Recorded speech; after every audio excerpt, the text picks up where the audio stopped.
ഇന്ന് നമ്മൾ നോക്കാൻ പോകുന്നത് അസിസ്റ്റന്റ് സെയിൽസ്മാൻ എക്സാമിന്റെ ക്വസ്റ്റ്യൻ പേപ്പർ ആണ്. Thiruvananthapuram, Pathanamthitta, Kottayam, Thrissur, Malappuram assistant salesman question paper ആണ്. ക്വസ്റ്റ്യൻ പേപ്പർ കോഡ് വരുന്നത് 97/2025. ഒന്നാമത്തെ ക്വസ്റ്റ്യൻ, ഇന്ത്യൻ നാഷണൽ കോൺഗ്രസ് പൂർണ്ണ സ്വരാജ് പ്രഖ്യാപിച്ചത് ഏത് സമ്മേളനത്തിൽ വെച്ചാണ്? ഓപ്ഷൻ വായിക്കുക. Option A Nagpur, option B Bombay, option C Lahore, option D Allahabad.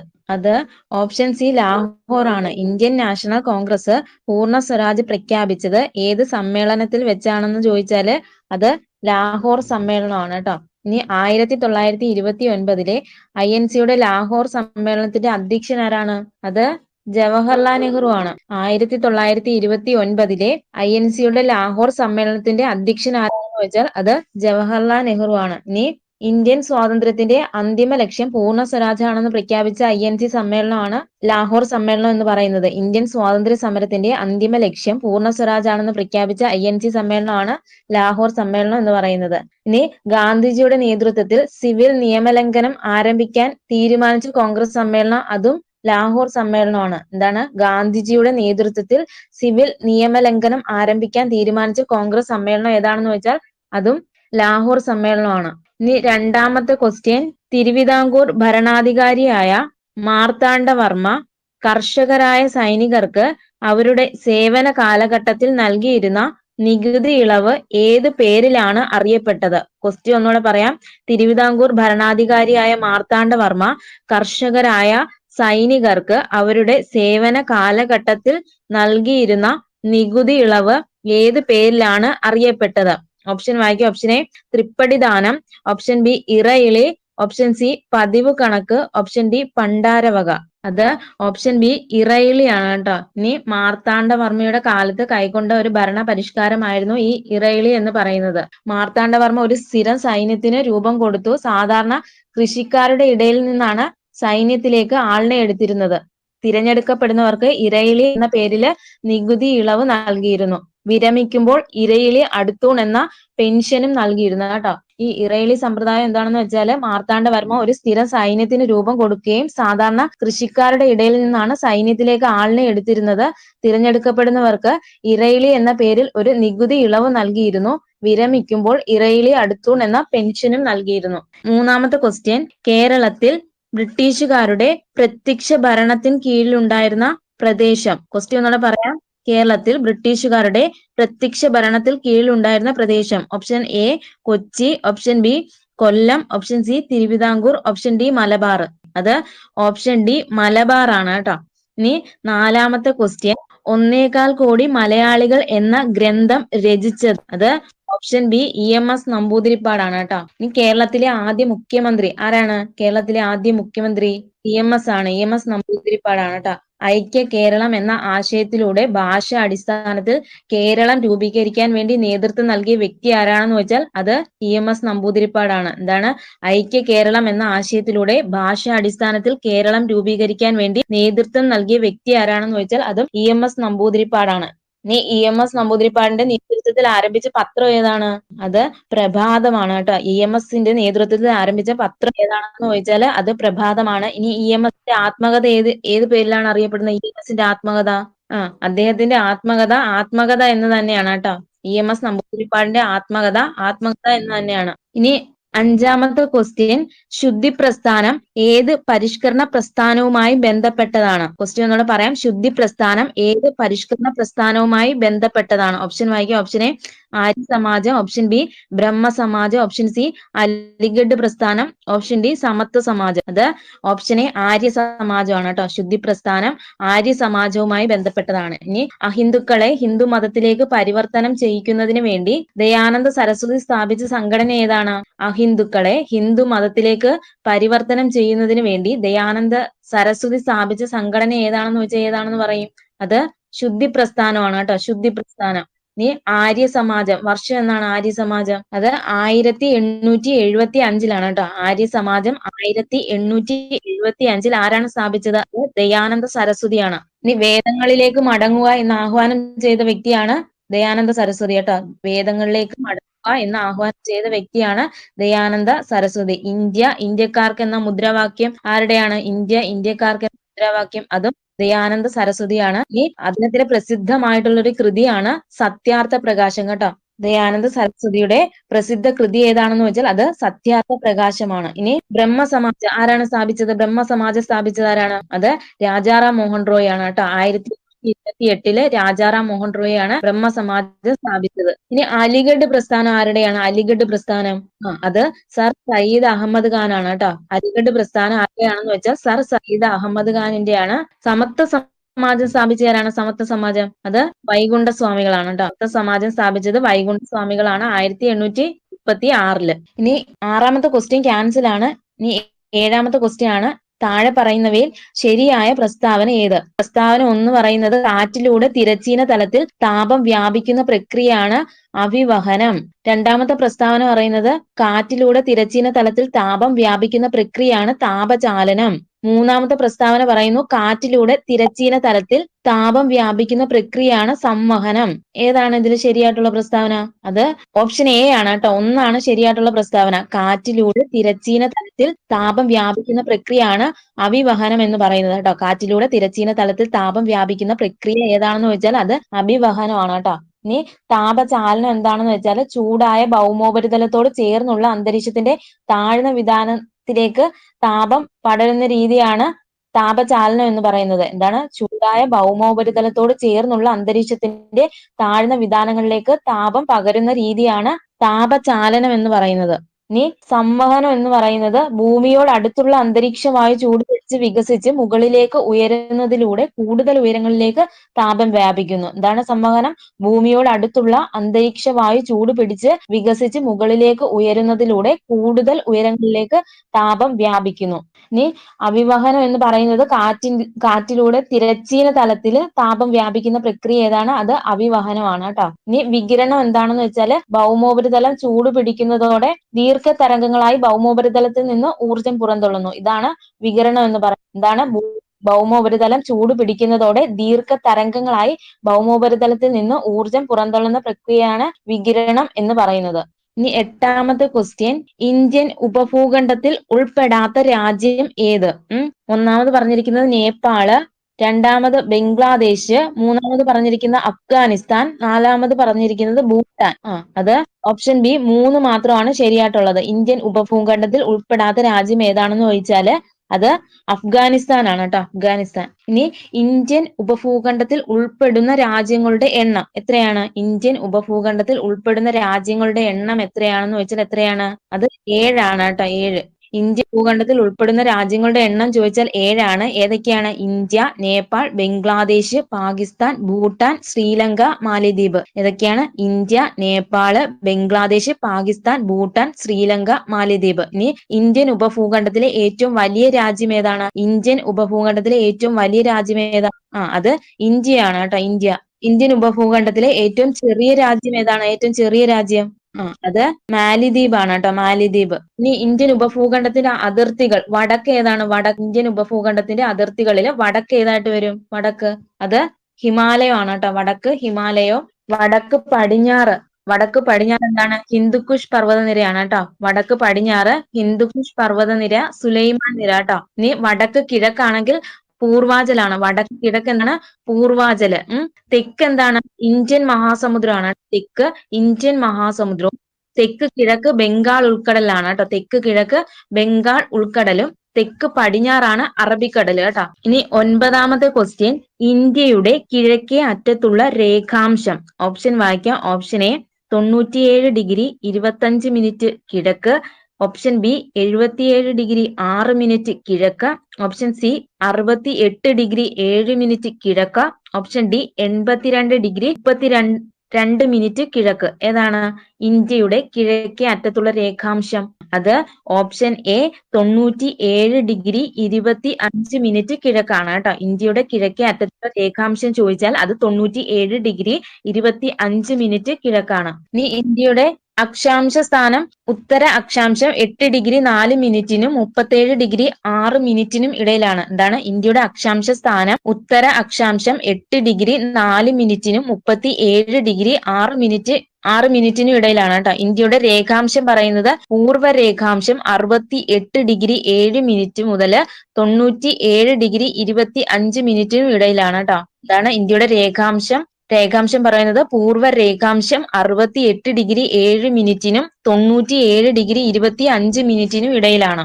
ഇനി 10ാമത്തെ ക്വസ്റ്റ്യൻ, പഞ്ചാബ് ഹരിയാന സമതലത്തിന്റെ രൂപീകരണത്തിന് കാരണമാകുന്ന നദി. ഓപ്ഷൻ വായിക്കാം. Option A Luni, option B Ganga, option C Brahmaputra, option D Sindhu. അത് ഓപ്ഷൻ ഡി സിന്ധു ആണ് കേട്ടോ. പഞ്ചാബ് ഹരിയാന സമതലത്തിന്റെ രൂപീകരണത്തിന് കാരണമാകുന്ന നദി ഏതാണെന്ന് ചോദിച്ചാൽ അത് സിന്ധു നദിയാണ്.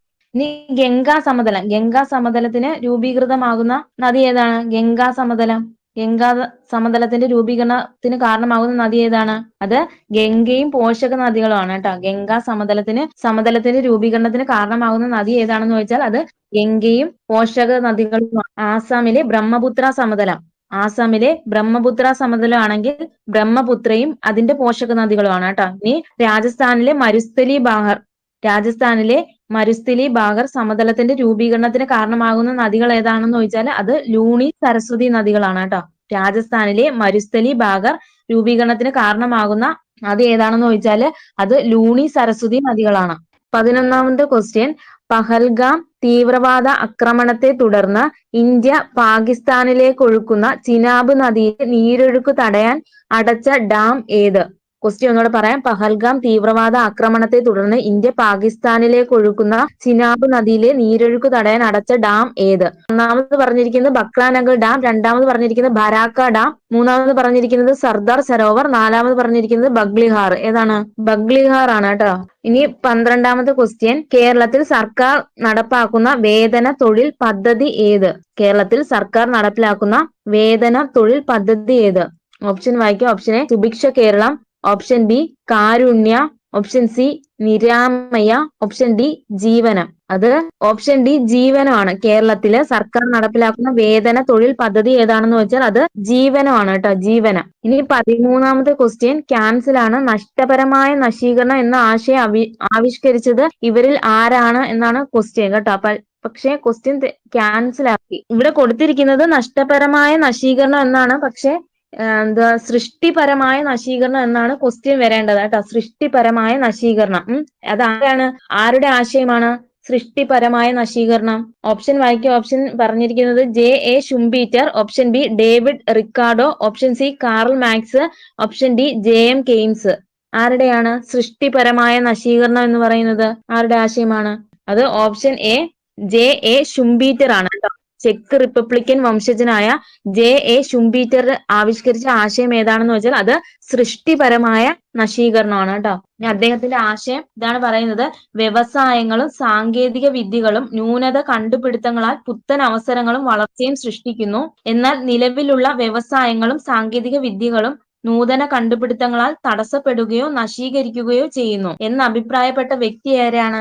അത് J.A. ഷുംപീറ്റർ ആണ് കേട്ടോ. എന്താണ്? വ്യവസായങ്ങളും സാങ്കേതിക വിദ്യകളും ന്യൂനത കണ്ടുപിടുത്തങ്ങളാൽ പുത്തൻ അവസരങ്ങളും വളർച്ചയും സൃഷ്ടിക്കുന്നു. എന്നാൽ നിലവിലുള്ള വ്യവസായങ്ങളും സാങ്കേതിക വിദ്യകളും നൂതന കണ്ടുപിടുത്തങ്ങളാൽ തടസ്സപ്പെടുകയോ നശീകരിക്കുകയോ ചെയ്യുന്നു എന്നത് ആരുടെ അഭിപ്രായമാണെന്ന് ചോദിച്ചാല് അത് J.A. ഷുംപീറ്റർ ആവിഷ്കരിച്ച ആശയമാണ് കേട്ടോ.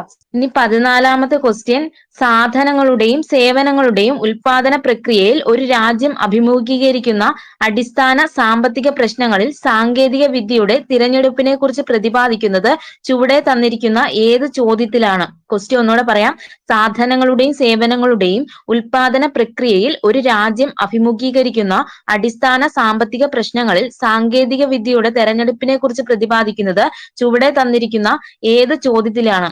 ഓപ്ഷൻ പറയാം. ഓപ്ഷൻ എ എന്ത് ഉൽപ്പാദിപ്പിക്കുന്നു, ഓപ്ഷൻ ബി എങ്ങനെ ഉൽപ്പാദിപ്പിക്കണം, ഓപ്ഷൻ സി ആർക്ക് വേണ്ടി ഉൽപ്പാദിപ്പിക്കണം, ഓപ്ഷൻ ഡി എത്ര അളവിൽ ഉൽപ്പാദിപ്പിക്കണം. അത് ഓപ്ഷൻ ബി എങ്ങനെ ഉൽപ്പാദിപ്പിക്കണം കേട്ടോ. സാധനങ്ങളുടെയും സേവനങ്ങളുടെയും ഉൽപാദന പ്രക്രിയയിൽ ഒരു രാജ്യം അഭിമുഖീകരിക്കുന്ന അടിസ്ഥാന സാമ്പത്തിക പ്രശ്നങ്ങളിൽ സാങ്കേതിക വിദ്യയുടെ തെരഞ്ഞെടുപ്പിനെ കുറിച്ച് പ്രതിപാദിക്കുന്നത് ഏതാണെന്ന് ചോദിച്ചാല് അത് എങ്ങനെ ഉൽപ്പാദിപ്പിക്കണം എന്നാണ് കേട്ടോ. എങ്ങനെ ഉൽപ്പാദിപ്പിക്കണം. ഇനി 15ാമത്തെ ക്വസ്റ്റ്യൻ, താഴെ തന്നിരിക്കുന്നതിൽ ഏത് വിഭാഗമാണ് സാമൂഹിക സുരക്ഷാ കോഡ് 2020 ഉൾപ്പെടാത്തത്?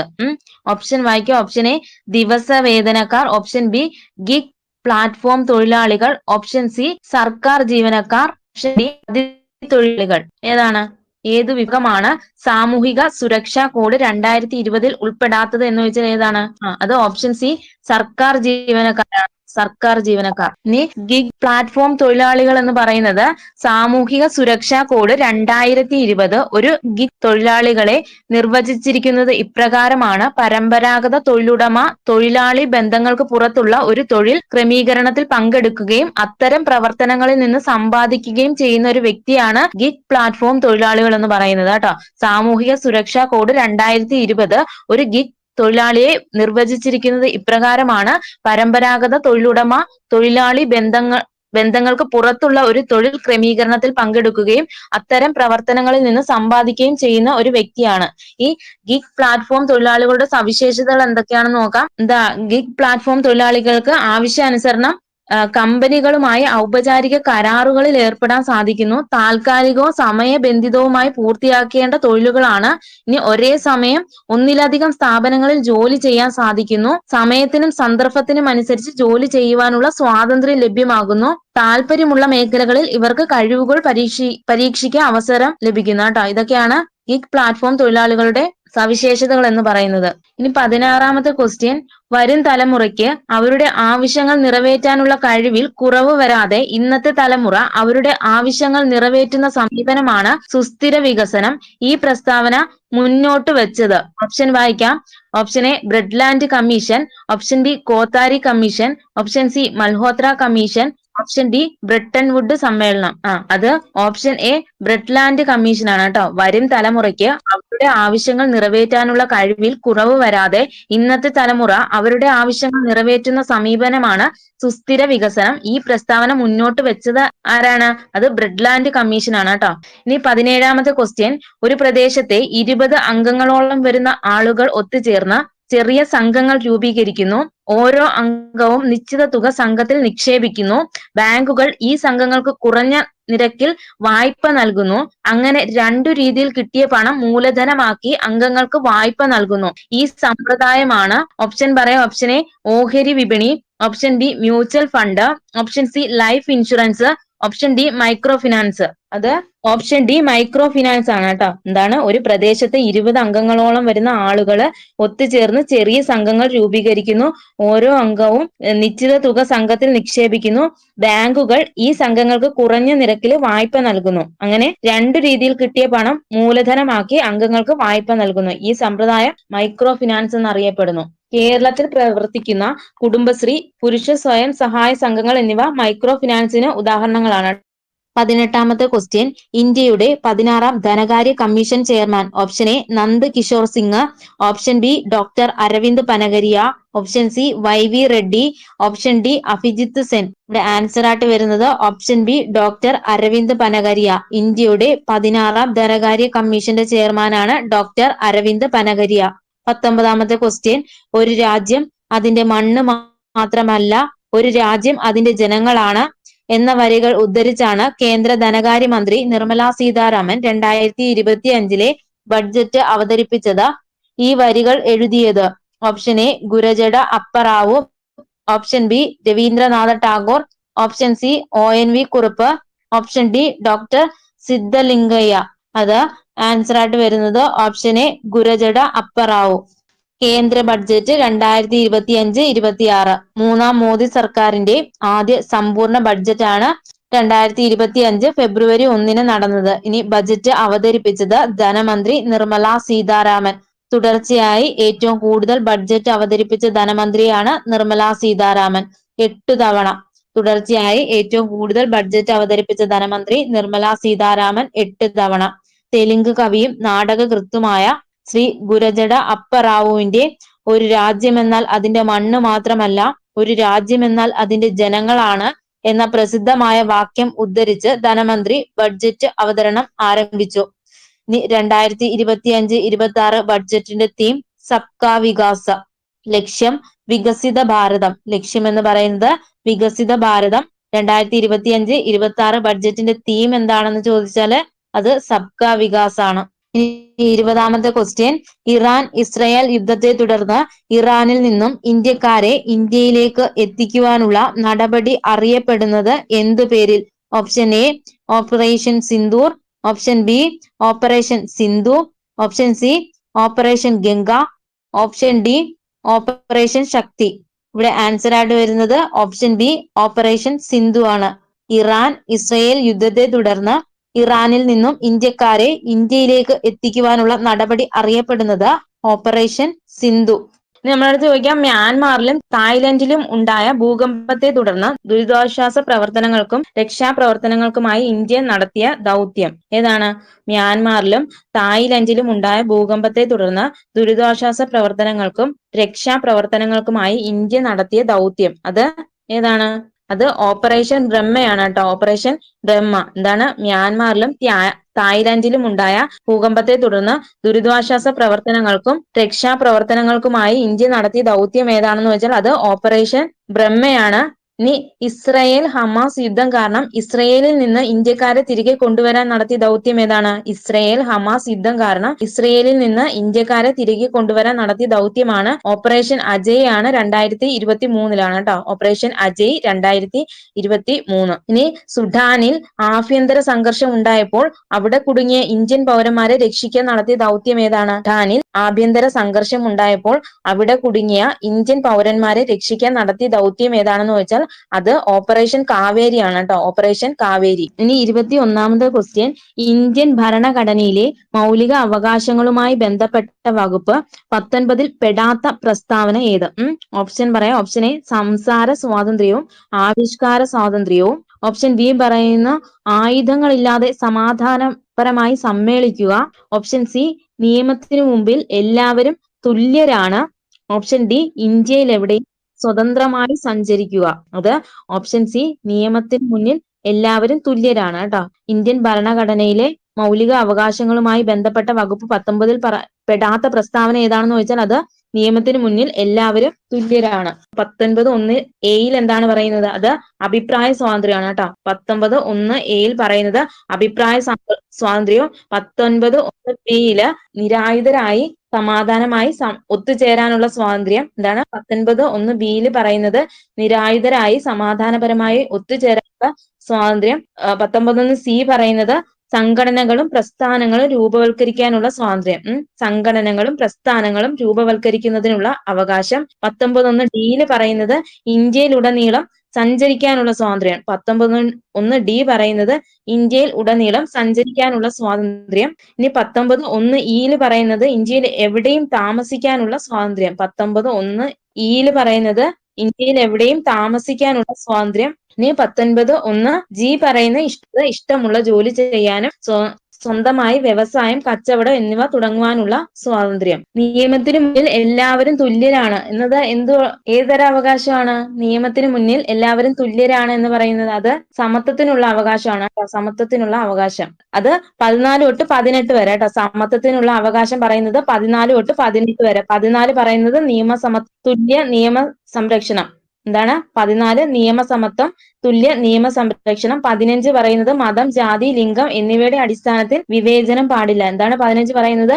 മതം, ജാതി, ലിംഗം എന്നിവയുടെ അടിസ്ഥാനത്തിൽ വിവേചനം പാടില്ല. ഇനി 16 പറയുന്നത് എന്താണ്? പൊതു നിയമനങ്ങളിലെ അവസര സമത്വം. 16 പറയുന്നത് പൊതു നിയമനങ്ങളിലെ അവസര സമത്വം. 17 എന്താണ്? അത് അയിത്ത നിർമാർജനമാണ് കേട്ടോ. 17 പറയുന്നത് അയിത്ത നിർമാർജനമാണ്. ഇനി 18 പറയുന്നത് എന്താണ്? ബഹുമതികൾ നിർത്തലാക്കൽ. ആർട്ടിക്കിൾ 18 പറയുന്നത് ബഹുമതികൾ നിർത്തലാക്കൽ കേട്ടോ. ഇതാണ് സമത്വത്തിനുള്ള അവകാശം 14 മുതൽ 18 വരെ. ഇനി 22ാമത്തെ ക്വസ്റ്റ്യൻ, സോഷ്യലിസം, മതേതരത്വം എന്ന 2 പദങ്ങൾ 42ാം ഭേദഗതിയിലൂടെ ഭരണഘടനയുടെ ഏത് ഭാഗത്താണ് കൂട്ടിച്ചേർത്തത്? ഓപ്ഷൻ വായിക്കുക. ഓപ്ഷൻ എ ആമുഖം, ഓപ്ഷൻ ബി മൗലിക കടമകൾ, ഓപ്ഷൻ സി നിർദ്ദേശക തത്വങ്ങൾ, ഓപ്ഷൻ ഡി മൗലിക അവകാശങ്ങൾ. അത് ആമുഖമാണ് കേട്ടോ. സോഷ്യലിസം, മതേതരത്വം എന്ന രണ്ട് പദങ്ങൾ 42ാം ഭേദഗതിയിലൂടെ ഭരണഘടനയുടെ ഏത് ഭാഗത്താണ് കൂട്ടിച്ചേർത്തത് എന്ന് ചോദിച്ചാല് ഇത് ആമുഖമാണ്. ഇനി 23ാമത്തെ ക്വസ്റ്റ്യൻ, സുതാര്യവും ഊർജ്ജസ്വലവുമായ സർക്കാർ പദ്ധതി ചുവപ്പ് നാട ഇല്ലാതെ എല്ലാവരിലേക്കും സുരക്ഷിതവും വേഗത്തിലുള്ളതുമായ വിവരങ്ങൾ എത്തിച്ചേരുന്നു, വിവേചനമില്ലാതെ എല്ലാ പൗരന്മാർക്കും ലഭ്യമാകുന്ന പദ്ധതി. ഈ ഗവേണൻസിനെ കുറിച്ച് ഈ പ്രസ്താവന ആരുടേതാണ്? ഓപ്ഷൻ വായിക്കുക. Option A Narendra Modi, option B Pinarayi Vijayan, option C Rajendra Vishwanatha Arlekar, option D APJ Abdul Kalam. അത് option D APJ Abdul Kalam ആണ്. സുതാര്യവും ഊർജ്ജസ്വലവുമായ സർക്കാർ പദ്ധതി ചുവപ്പ് നാട ഇല്ലാതെ എല്ലാവരിലേക്കും സുരക്ഷിതവും വേഗത്തിലുള്ളതുമായ വിവരങ്ങൾ എത്തിച്ചേരുന്നു, വിവേചനമില്ലാതെ എല്ലാ പൗരന്മാർക്കും ലഭ്യമാക്കുന്ന പദ്ധതി. ഇത് ആരുടെയാണെന്ന് ചോദിച്ചാൽ APJ അബ്ദുൽ കലാം ആണ് കേട്ടോ. ഇനി ഭരണ നവീകരണം ലക്ഷ്യമാക്കി നമ്മുടെ രാജ്യത്ത് നടപ്പിലാക്കിയ പ്രധാന പരിഷ്കാരങ്ങൾ ഏതാണ്? ഭരണ നവീകരണം ലക്ഷ്യമാക്കി നമ്മുടെ രാജ്യത്ത് നടപ്പിലാക്കിയ പ്രധാന പരിഷ്കാരം ഏതാണെന്ന് ചോദിച്ചാൽ അതാണ് ഇ ഗവേണൻസ് എന്ന് പറയുന്നത് കേട്ടോ. ഭരണ നവീകരണം ലക്ഷ്യമാക്കി നമ്മുടെ രാജ്യത്ത് നടപ്പിലാക്കിയ പ്രധാന പരിഷ്കാരമാണ് ഇ ഗവേണൻസ് എന്ന് പറയുന്നത്. ഈ സാങ്കേതിക വിദ്യയുടെ ഭരണരംഗത്തെ ഉപയോഗം അറിയപ്പെടുന്നത് ഏത് പേരിലാണ്? ഇലക്ട്രോണിക് സാങ്കേതിക വിദ്യയുടെ ഭരണരംഗത്തെ ഉപയോഗം ഏത് പേരിൽ അറിയപ്പെടുന്നു? അത് ഇ ഗവേണൻസ് ആണ് കേട്ടോ. E governance. ഇനി ഈ ഗവേണൻസിലൂടെ ഗവൺമെന്റ് നൽകുന്ന സേവനങ്ങൾ ജനങ്ങൾക്ക് പ്രയോജനപ്പെടുത്തുന്നതിനായി രൂപം നൽകിയിട്ടുള്ള സംരംഭം ഏതാണ്? ഈ ഗവേണൻസിലൂടെ ഗവൺമെന്റ് നൽകുന്ന സേവനങ്ങൾ ജനങ്ങൾക്ക് പ്രയോജനപ്പെടുത്തുന്നതിനായി രൂപം നൽകിയിട്ടുള്ള സംരംഭം ഏതാണ്? അത് അക്ഷയ കേന്ദ്രമാണ് കേട്ടോ. ഇനി ഇന്റർനെറ്റ് ഇലക്ട്രോണിക് സാങ്കേതിക വിദ്യയുടെ പ്രാഥമിക അറിവ് ഏത് പേരിൽ അറിയപ്പെടുന്നു? ഇന്റർനെറ്റ് ഇലക്ട്രോണിക് സാങ്കേതിക വിദ്യയുടെ പ്രാഥമിക അറിവ് ഏത് പേരിൽ അറിയപ്പെടുന്നു? അത് ഈ സാക്ഷരത എന്നറിയപ്പെടുന്നു കേട്ടോ. ഈ സാക്ഷരത. ഇനി 24ാമത്തെ ക്വസ്റ്റ്യൻ ആണ്, ചേരുംപടി ചേർക്കാനാണ് കേട്ടോ. ചേരുംപടി ചേർക്കുക. യൂണിയൻ ലിസ്റ്റിൽ പെടുന്ന ഏതാണ്? അത് സെൻസസ് ആണ് കേട്ടോ. യൂണിയൻ ലിസ്റ്റിൽ വരുന്നത് സെൻസസ് ആണ്. ഇനി സംസ്ഥാന ലിസ്റ്റിൽ പെടുന്നത് ഏതാണ്? അത് ജയിലുകളാണ്. സംസ്ഥാന ലിസ്റ്റിൽ പെടുന്നത് ജയിലുകൾ. ഇനി കൺകറന്റ് ലിസ്റ്റിൽ പെടുന്നത് ഏതാണെന്ന് വെച്ചാൽ അത് വനമാണ് കേട്ടോ. കൺകറന്റ് ലിസ്റ്റില് വനം. ഇനി അവശിഷ്ട അധികാരം അത് സൈബർ നിയമങ്ങളാണ് കേട്ടോ. ഇവിടെ ആൻസർ ആയിട്ട് വരുന്നത് ഓപ്ഷൻ എ ആണ്. യൂണിയൻ ലിസ്റ്റ് സെൻസസ്, സംസ്ഥാന ലിസ്റ്റ് ജയിലുകൾ, കൺകറന്റ് ലിസ്റ്റ് വനം, അവശിഷ്ട അധികാരം സൈബർ നിയമങ്ങൾ. ഇനി അവശിഷ്ട അധികാരത്തെ കുറിച്ച് പ്രതിപാദിക്കുന്ന അനുച്ഛേദം ഏതാണ്? അവശിഷ്ട അധികാരത്തെ കുറിച്ച് പ്രതിപാദിക്കുന്ന അനുച്ഛേദം അത് ആർട്ടിക്കിൾ 248 ആണ്. ഇനി ആശയം കടമെടുത്തത് എവിടെ നിന്നാണ്? അവശിഷ്ട അധികാരം എന്ന ആശയം കടമെടുത്തത് എവിടെ നിന്നാണ്? അത് കാനഡയിൽ നിന്നാണ് കേട്ടോ. താഴെ തന്നിരിക്കുന്ന പ്രസ്താവനകളിൽ തെറ്റായ പ്രസ്താവന ഏത്? അഥവാ ഏത്? ഒന്നാമത്തെ പ്രസ്താവന പറയുന്നത് 73ഉം 74ഉം ഭരണഘടനാ ഭേദഗതിയുടെ അടിസ്ഥാനത്തിലാണ് സംസ്ഥാന തെരഞ്ഞെടുപ്പ് കമ്മീഷൻ നിലവിൽ വന്നത്. ഇനി രണ്ടാമത്തെ പ്രസ്താവന പറയുന്നത് കേരള സംസ്ഥാന തെരഞ്ഞെടുപ്പ് കമ്മീഷൻ നിലവിൽ വന്നത് 1990-ലാണ്. ഇനി മൂന്നാമത്തെ പ്രസ്താവന പറയുന്നത് കേരള സംസ്ഥാന തെരഞ്ഞെടുപ്പ് കമ്മീഷന്റെ ആദ്യ കമ്മീഷണർ സുകുമാർ സെൻ ആയിരുന്നു.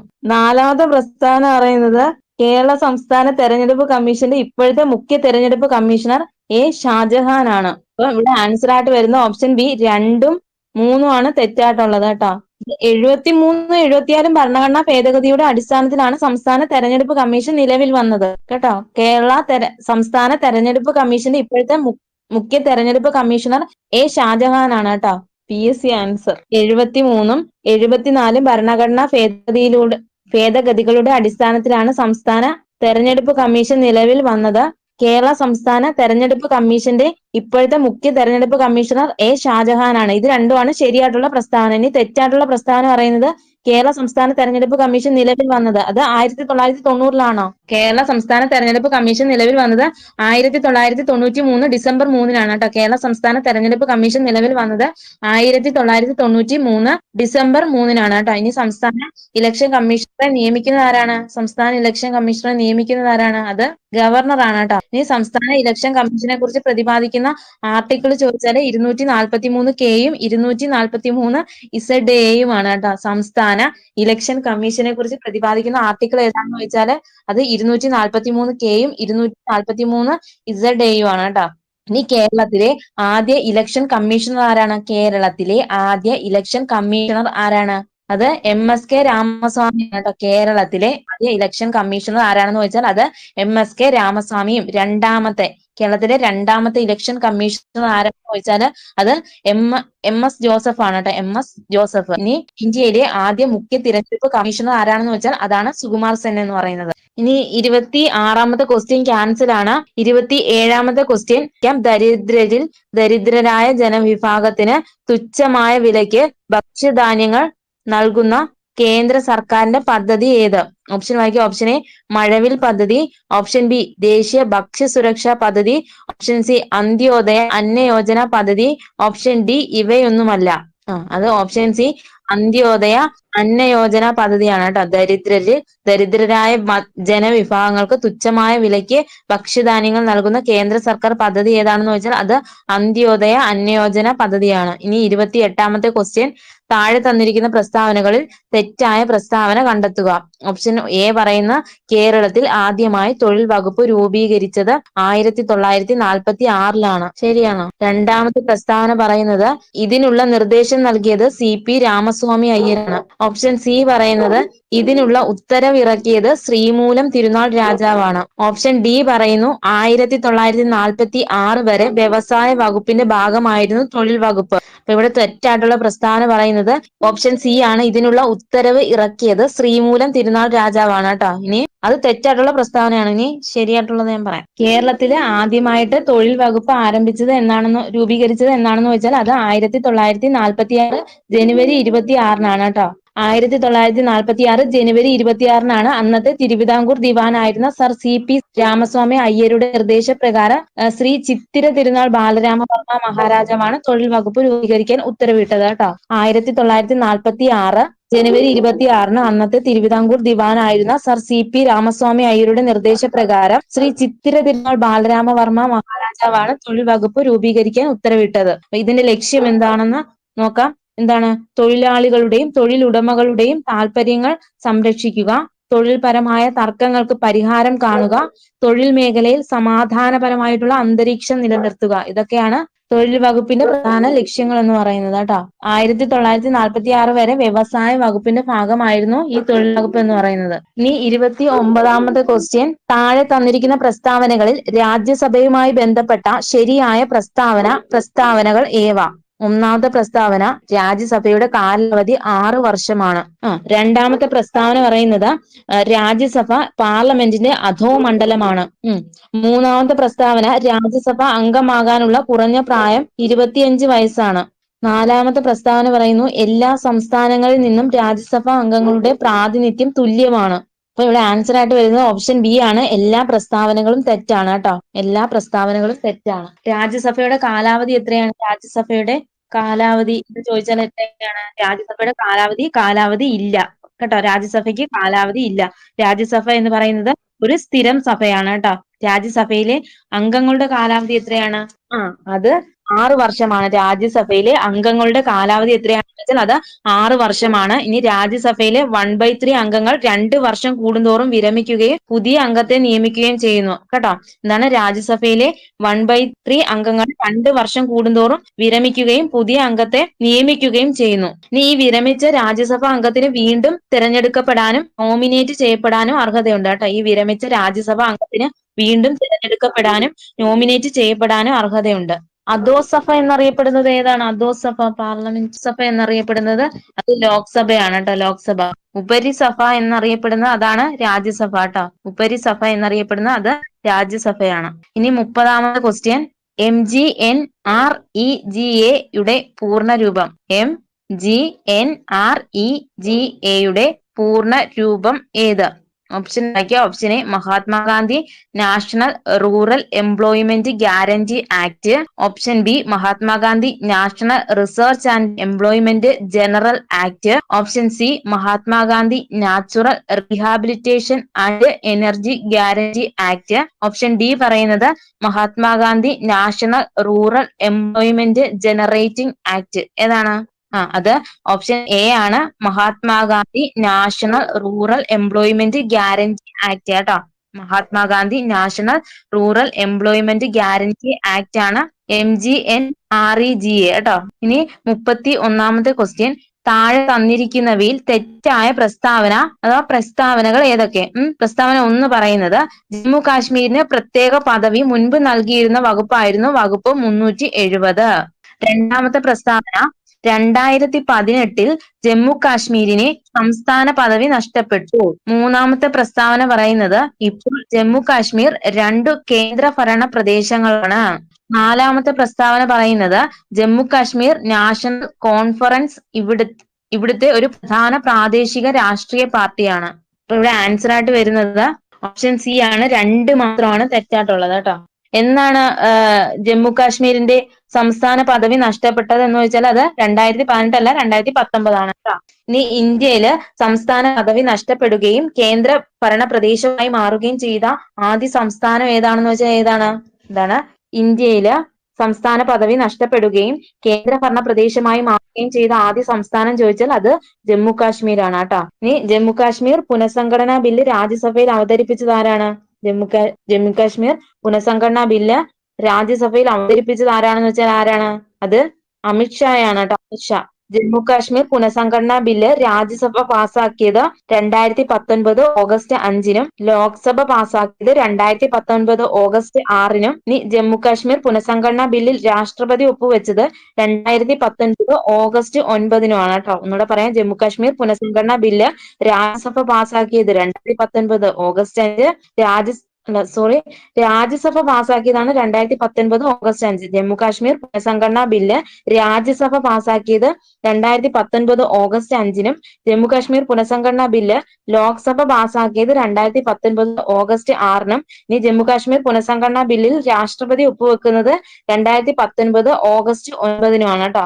ഇനി ജമ്മു കാശ്മീർ പുനഃസംഘടനാ ബില്ലിന്റെ ഭാഗമായി റദ്ദാക്കപ്പെട്ട ഭരണഘടനാ അനുച്ഛേദങ്ങൾ ഏതൊക്കെയാണ്? അത് ആർട്ടിക്കിൾ 370 35A-യുമാണ് കേട്ടോ. ആർട്ടിക്കിൾ 370 35A-യുമാണ്. ഈ ജമ്മു കാശ്മീരിന് പ്രത്യേക പദവി നൽകിയിരുന്ന ഭരണഘടനയിലെ അനുച്ഛേദങ്ങളായിരുന്നു ഈ 370 35A-യും എന്ന് പറയുന്നത്. ഇനി ജമ്മു കാശ്മീരിന് പ്രത്യേക പദവി നൽകിയിരുന്ന ആർട്ടിക്കിൾ ചോദിച്ചാൽ അത് ഏതാണ്? ജമ്മു കാശ്മീരിന് പ്രത്യേക പദവി നൽകിയിരുന്ന ആർട്ടിക്കിൾ ചോദിച്ചാൽ അത് 370 ആണ് കേട്ടോ. ഇനി 32ാമത്തെ ക്വസ്റ്റ്യൻ, രാജ്യത്ത് ആദ്യമായി വയോജനങ്ങളുടെ ക്ഷേമം, സംരക്ഷണം, പുനരധിവാസം എന്നിവ ഉറപ്പാക്കാൻ വയോജന കമ്മീഷൻ ബില്ല് നിയമസഭ പാസാക്കി ഗവർണറുടെ അംഗീകാരത്തിനായി അയച്ച ഇന്ത്യൻ സംസ്ഥാനം ഏത്? ഓപ്ഷൻ വായിക്കാം. Option A Tamil Nadu, option B Karnataka, option C Maharashtra, option D Kerala. അത് ഓപ്ഷൻ ഡി കേരളമാണ്. രാജ്യത്ത് ആദ്യമായി വയോജനങ്ങളുടെ ക്ഷേമം, സംരക്ഷണം, പുനരധിവാസം എന്നിവ ഉറപ്പാക്കാൻ വയോജന കമ്മീഷൻ ബില്ല് നിയമസഭ പാസാക്കി ഗവർണറുടെ അംഗീകാരത്തിനായി അയച്ച ഇന്ത്യൻ സംസ്ഥാനം ചോദിച്ചാല് അത് കേരളമാണ്. കേരളം. ഇനി കേരളത്തിൽ വയോജനങ്ങളുടെ ക്ഷേമം, സംരക്ഷണം, പുനരധിവാസം എന്നിവ ഉറപ്പാക്കുക എന്ന ലക്ഷ്യത്തോടെ രൂപീകരിച്ച ഒരു കമ്മീഷനാണ് കേരള സംസ്ഥാന വയോജന കമ്മീഷൻ എന്ന് പറയുന്നത്. ഇനി ഇതിന്റെ ലക്ഷ്യം എന്താണ്? 60 വയസ്സിന് മുകളിലുള്ളവരുടെ അവകാശങ്ങൾ സംരക്ഷിക്കുക, അവർക്ക് ആവശ്യമായ നിയമപരമായ സഹായം നൽകുക, പുനരധിവാസത്തിനുള്ള സഹായങ്ങൾ ലഭ്യമാക്കുക കേട്ടോ. ഇതൊക്കെയാണ് ലക്ഷ്യം എന്ന് പറയുന്നത്. ഇനി ഇതിന്റെ ഘടന എന്ന് പറയുന്നത് കമ്മീഷന് ഒരു ചെയർപേഴ്സണും 4 അംഗങ്ങളും ഉണ്ടായിരിക്കണം. എന്താണ് ഇതിന്റെ ഘടന? കമ്മീഷന് ഒരു ചെയർപേഴ്സണും 4 അംഗങ്ങളും ഉണ്ടായിരിക്കണം. ചെയർപേഴ്സണിന് സർക്കാർ സെക്രട്ടറിയുടെ പദവി ഉണ്ടാവും കേട്ടോ. ചെയർപേഴ്സണ് സർക്കാർ സെക്രട്ടറിയുടെ പദവി ഉണ്ടാകും. ഇനി അധികാരങ്ങൾ എന്തൊക്കെയാണ്? അധികാരം, വയോജന കമ്മീഷന് അർദ്ധ ജുഡീഷ്യൽ പദവിയുണ്ട്. എന്താണ്? വയോജന കമ്മീഷന് അർദ്ധ ജുഡീഷ്യൽ പദവിയുണ്ട് കേട്ടോ. അതുകൊണ്ട് തന്നെ പരാതികളാൽ അന്വേഷണം നടത്തുവാനും ശുപാർശകൾ സമർപ്പിക്കുവാനും കമ്മീഷന് അധികാരമുണ്ട്. ഇതിന്റെ അധികാരം എന്ന് പറയുന്നത് വയോജന കമ്മീഷന് അർദ്ധ ജുഡീഷ്യൽ പദവിയുണ്ട്. അതുകൊണ്ട് തന്നെ പരാതികൾ അന്വേഷണം നടത്താനും ശുപാർശകൾ സമർപ്പിക്കുവാനും കമ്മീഷന് അധികാരമുണ്ട്. ആസ്ഥാനം ചോദിച്ചാൽ എവിടെയാണ്? അത് തിരുവനന്തപുരമാണ് കേട്ടോ. ആസ്ഥാനം തിരുവനന്തപുരവും. ഇപ്പോഴത്തെ ചെയർപേഴ്സൺ ആരാണെന്ന് വെച്ചാൽ മുൻ രാജ്യസഭാ അംഗമായിട്ടുള്ള അഡ്വക്കേറ്റ് കെ സോമപ്രസാദ് ആണ് കമ്മീഷന്റെ ആദ്യ ചെയർപേഴ്സൺ എന്ന് പറയുന്നത്. ഇനി 33ാമത്തെ ക്വസ്റ്റ്യൻ ക്യാൻസൽ ആണ്. ഇവിടെ ക്വസ്റ്റ്യൻ ക്യാൻസൽ ആവാനുള്ള കാരണം സുരക്ഷാ നയം എന്നാണ്. പക്ഷെ സുരക്ഷായനം എന്നാണ് ക്വസ്റ്റ്യൻ വരേണ്ടത് കേട്ടോ.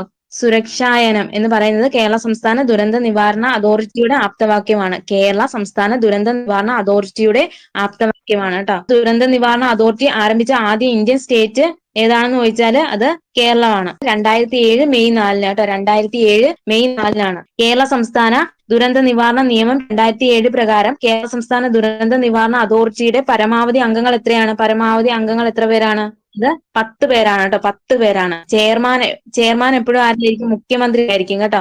ചെയർമാൻ മുഖ്യമന്ത്രിയും വൈസ് ചെയർമാൻ ആരായിരിക്കും? അത് റവന്യൂ മന്ത്രിയാണ് കേട്ടോ. വൈസ് ചെയർമാനായിട്ട് വരുന്നത് അത് റവന്യൂ മന്ത്രിയാണ്. ഇനി സിഇഒ ആയിട്ട് വരുന്നത് അത് ചീഫ് സെക്രട്ടറി ആയിരിക്കും കേട്ടോ. കേരള സംസ്ഥാന ദുരന്ത നിവാരണ അതോറിറ്റിയുടെ ചെയർമാൻ മുഖ്യമന്ത്രിയും വൈസ് ചെയർമാൻ റവന്യൂ മന്ത്രിയും സിഇഒ അത് ചീഫ് സെക്രട്ടറി ആയിരിക്കും. ഇനി 34ാമത്തെ ക്വസ്റ്റ്യൻ, ക്രിസ്പർ കാസ് 9 സാങ്കേതിക വിദ്യയുടെ പ്രധാന പ്രയോജനങ്ങൾ എന്തെല്ലാം? ഓപ്ഷൻ വായിക്കാം. Option A gene therapy, option B കാർഷിക വിളകളുടെ മെച്ചപ്പെടുത്തൽ, ഓപ്ഷൻ സി ഘോര ചികിത്സ, ഓപ്ഷൻ ഡി മുകളിൽ പറഞ്ഞവയെല്ലാം. അത് ഓപ്ഷൻ ഡി മുകളിൽ പറഞ്ഞവയെല്ലാം ആണ് കേട്ടോ. ക്രിസ്പർ കാസ് 9 സാങ്കേതിക വിദ്യയുടെ പ്രധാന പ്രയോജനങ്ങൾ എന്തൊക്കെയാണെന്ന് നോക്കാം. ജീൻ തെറാപ്പി, കാർഷിക വിളകളുടെ മെച്ചപ്പെടുത്തൽ, ഘോര ചികിത്സ. 35ാമത്തെ ക്വസ്റ്റ്യൻ, താഴെ കൊടുത്തിരിക്കുന്ന പട്ടികയിൽ നിന്നും ശരിയായ വാക്സിന്റെയും അസുഖത്തിന്റെയും ജോഡി തിരഞ്ഞെടുത്ത് എഴുതുക. Option A BCG hepatitis B, option B OPV polio, option C MR rota virus, option D PCV ക്ഷയം. അത് ഓപ്ഷൻ ബി OPV പോളിയോ ആണ് കേട്ടോ. ഇനി OPV എന്ന് പറയുന്നത് എന്താണ്? ഓറൽ പോളിയോ വാക്സിൻ ആണ്. OPV എന്ന് പറയുന്നത് എന്താണ്? ഓറൽ പോളിയോ വാക്സിൻ, പോളിയോയ്ക്ക് വേണ്ടി എടുക്കുന്ന വാക്സിൻ ആണ്. ഇനി BCG എന്ന് പറയുന്നത് എന്തിനു വേണ്ടിയിട്ടാണ്? BCG അത് ക്ഷയത്തിനെതിരെയുള്ളതാണ് കേട്ടോ. TBക്ക് എതിരെയുള്ള വാക്സിൻ ആണ് കേട്ടോ. ബാസിലസ് കാൽമെറ്റ് ഗെറിൻ എന്നാണ് BCGയുടെ ഫുൾ ഫോം. എന്താണ്? Bacillus Calmette Guerin. ഇനി PCV എന്ന് പറയുന്നത് എന്തിനാണ്? Pneumococcal കൺജുഗേറ്റ് vaccine. അതെന്തിനു വേണ്ടിയിട്ടുള്ളതാണെന്ന് വെച്ചാല് ന്യൂമോണിയ, മെനിഞ്ചൈറ്റിസ് തുടങ്ങിയ രോഗങ്ങളെ പ്രതിരോധിക്കാൻ വേണ്ടിയാണ് കേട്ടോ. PCV എന്ന് പറയുന്നത് ന്യൂമോണിയ, മെനിഞ്ചൈറ്റിസ് തുടങ്ങിയ രോഗങ്ങളെ പ്രതിരോധിക്കാൻ വേണ്ടിയാണ്. ഇനി MR വാക്സിൻ, അത് മീസിൽസ് റുബെല്ല വാക്സിൻ ആണ്. MR വാക്സിൻ എന്ന് പറയുന്നത് മീസിൽസ് റുബെല്ല വാക്സിൻ.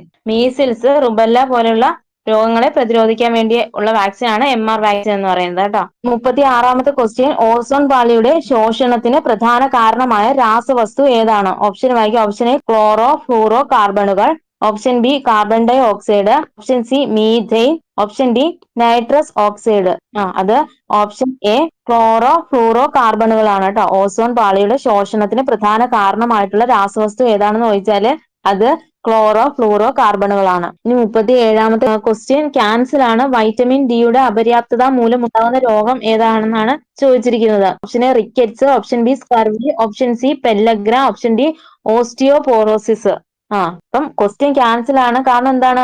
വൈറ്റമിൻ ഡിയുടെ ഡെഫിഷ്യൻസി മൂലം ഉണ്ടാകുന്ന രോഗങ്ങളാണ് ഈ റിക്കറ്റ്സും ഈ ഓസ്റ്റിയോപോറോസിസും കേട്ടോ. അത് രണ്ടും വൈറ്റമിൻ ഡിയുടെ അപര്യാപ്തത മൂലം ഉണ്ടാകുന്ന രോഗങ്ങളാണ്. അപ്പം ഈ ക്വസ്റ്റ്യൻ ക്യാൻസൽ ആണ്. ഇനി 38ാമത്തെ ക്വസ്റ്റ്യൻ, ആരോഗ്യ കേരളം പദ്ധതിയുടെ പ്രധാന ഉദ്ദേശം എന്താണ്? ഓപ്ഷൻ വായിക്കുക. ഓപ്ഷൻ എ എല്ലാ കുട്ടികൾക്കും വിദ്യാഭ്യാസം നൽകുക, ഓപ്ഷൻ ബി ദുരിതാശ്വാസ ക്യാമ്പുകൾ സ്ഥാപിക്കുക, ഓപ്ഷൻ സി ആരോഗ്യ സേവനങ്ങൾ ഗ്രാമപ്രദേശങ്ങളിലെ ജനങ്ങളിലേക്ക് എത്തിക്കുക, ഓപ്ഷൻ ഡി കാർഷിക ഉൽപാദനം വർദ്ധിപ്പിക്കുക. അപ്പം അത് ഓപ്ഷൻ സി ആരോഗ്യ സേവനങ്ങൾ ഗ്രാമപ്രദേശങ്ങളിലെ ജനങ്ങളിലേക്ക് എത്തിക്കുക എന്നതാണ് ആരോഗ്യ കേരളം പദ്ധതിയുടെ പ്രധാന ഉദ്ദേശം കേട്ടോ.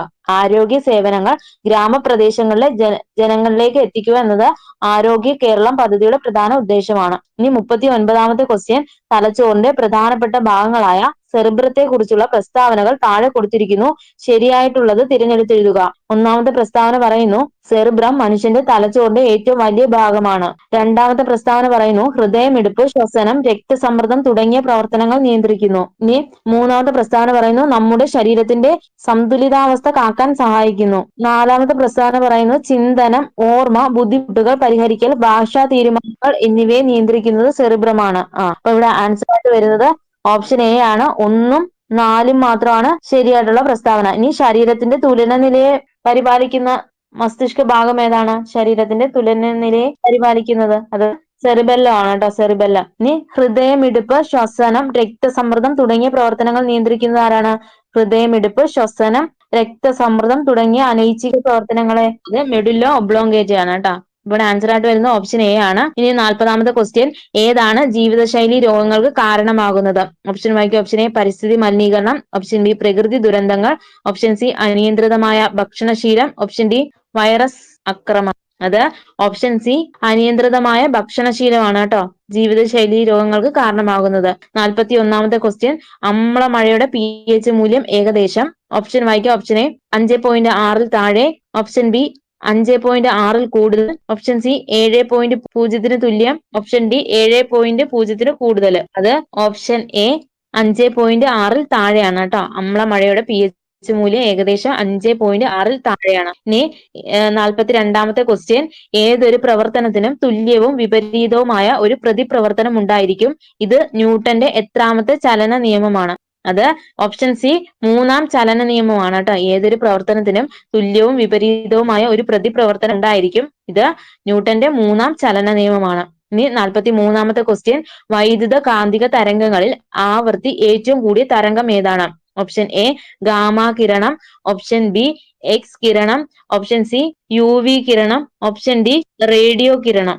അത് ഓപ്ഷൻ എ ഗാമ കിരണമാണ് കേട്ടോ. വൈദ്യുത കാന്തിക തരംഗങ്ങളിൽ ആവൃത്തി ഏറ്റവും കൂടിയ തരംഗം ഏതാണെന്ന് ചോദിച്ചാല് അത് ഓപ്ഷൻ എ ഗാമ കിരണമാണ്. ഇനി 44ാമത്തെ ക്വസ്റ്റ്യൻ, ഭൂമിയുടെ കേന്ദ്രത്തിൽ ഗ്രാവിറ്റി മൂലമുള്ള ത്വരണം ജിയുടെ മൂല്യം. ഓപ്ഷൻ വായിക്കുക. Option A 9.8 metre per second square, option B 0 metre per second square, option C 11.2 kilometre per second, option D 7.92 kilometre per second. അത് option B 0 metre per second square ആണ്. ഭൂമിയുടെ കേന്ദ്രത്തിൽ ഗ്രാവിറ്റി മൂലമുള്ള ത്വരണം എത്രയാണെന്ന് ചോദിച്ചാല് അത് 0 മീറ്റർ പെർ സെക്കൻഡ് സ്ക്വയർ ആണ്. ഇനി 45ാമത്തെ ക്വസ്റ്റ്യൻ, ലോകത്തിലെ ഏറ്റവും വേഗത കൂടിയ ഹൈസ്പീഡ് ട്രെയിൻ CR 450 അനാച്ഛാദനം ചെയ്ത രാജ്യം. ഓപ്ഷൻ വായിക്കുക. Option A Japan, option B France, option C Germany, option D China. അത് ഓപ്ഷൻ ഡി ചൈനയാണ്. ലോകത്തിലെ ഏറ്റവും വേഗത കൂടിയ ഹൈസ്പീഡ് ട്രെയിൻ CR 450 അനാച്ഛാദനം ചെയ്ത രാജ്യം ഏതാണെന്ന് ചോദിച്ചാൽ അത് ചൈനയാണ് കേട്ടോ. ഇനി 46ാമത്തെ ക്വസ്റ്റ്യൻ, നാസയിലെ ബഹിരാകാശ യാത്രികരായ സുനിത വില്യംസും ബാരി വിൽമോറും 2024 ജൂൺ മുതൽ 2025 മാർച്ച് വരെ 9 മാസക്കാലം അന്താരാഷ്ട്ര ബഹിരാകാശ നിലയത്തിലെ ഗവേഷണത്തിന് ശേഷം ഭൂമിയിലേക്ക് മടങ്ങിയത് ഏത് വാഹനത്തിലായിരുന്നു? ഓപ്ഷൻ വായിക്കുക. Option A star liner, option B Atlas 5, option C space X crew dragon, option D falcon 9. അത് option C space X crew dragon ആണ് കേട്ടോ. ഇനി 47ാമത്തെ ക്വസ്റ്റ്യൻ, 132 ഗ്രാം കാർബൺ ഡൈ ഓക്സൈഡിൽ എത്ര മോൾ കാർബൺ ഡൈ ഓക്സൈഡ് അടങ്ങിയിരിക്കുന്നു എന്ന് കണ്ടെത്തുക. ഓപ്ഷൻ വായിക്കുക. Option A 1 mole, option B 2 mole, option C 3 mole, option D 4 mole. അത് ഓപ്ഷൻ സി 3 മോൾ ആണ് കേട്ടോ. 132 ഗ്രാം കാർബൺ ഡൈ ഓക്സൈഡിൽ എത്ര മോൾ കാർബൺ ഡൈ ഓക്സൈഡ് അടങ്ങിയിരിക്കുന്നു എന്ന് ചോദിച്ചാല് അത് 3 മോൾ ആണ്. അത് എങ്ങനെ കണ്ടുപിടിക്കുന്നതെന്ന് ചോദിച്ചാല് കാർബൺ ഡൈ ഓക്സൈഡിന്റെ മോളിക്കുലർ ഭാരം ആദ്യം കണ്ടുപിടിക്കണം. ഒരു കാർബൺ ആറ്റത്തിന്റെ ഭാരം എന്ന് പറയുന്നത് 12 ഗ്രാം മോൾ ആണ് കേട്ടോ. ഒരു കാർബൺ ആറ്റത്തിന്റെ ഭാരം എന്ന് പറയുന്നത് 12 ഗ്രാം പെർ മോൾ ആണ്. ഇനി ഒരു ഓക്സിജൻ ആറ്റത്തിന്റെ ഭാരം എത്രയാണെന്ന് ചോദിച്ചാല് അത് 16 ഗ്രാം പെർ മോൾ ആണ്. കാർബൺ ഡൈ ഓക്സൈഡ് തന്മാത്രയിൽ ഒരു കാർബൺ ആറ്റവും 2 ഓക്സിജൻ ആറ്റങ്ങളും ഉണ്ട്. അതുകൊണ്ട് തന്നെ കാർബൺ ഡൈ ഓക്സൈഡിന്റെ മോളിക്കുലർ ഭാരം എന്ന് പറയുന്നത് 1 × 12 + 2 × 16. അപ്പൊ നമുക്ക് 12 + 32 = 44 ഗ്രാം മോൾ എന്ന് കിട്ടും. അപ്പം 1 മോൾ കാർബൺ ഡൈ ഓക്സൈഡിന്റെ ഭാരം 44 ഗ്രാം ആണ്. ഇനി നമ്മുടെ ചോദ്യത്തിൽ തന്നിരിക്കുന്ന 132 ഗ്രാം കാർബൺ ഡൈ ഓക്സൈഡിൽ എത്ര മോൾ ഉണ്ടെന്ന് കണ്ടുപിടിക്കുന്നത് എങ്ങനെയാണെന്ന് ചോദിച്ചാൽ മോളുകളുടെ എണ്ണം = നൽകിയിട്ടുള്ള ഭാരം / മോളിക്കുലർ ഭാരം.